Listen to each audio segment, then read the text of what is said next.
So guys, in this video, I'll be talking about how to make a very simple smoothie with only 4 ingredients. Let's go. So first of all, you need a blender, obviously.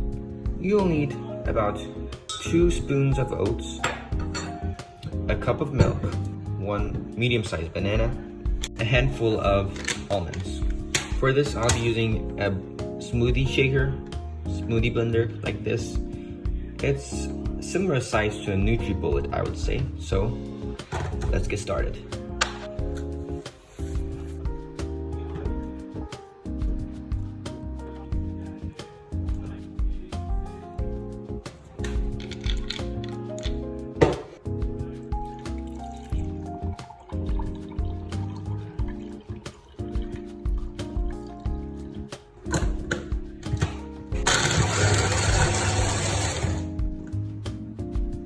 Taste test.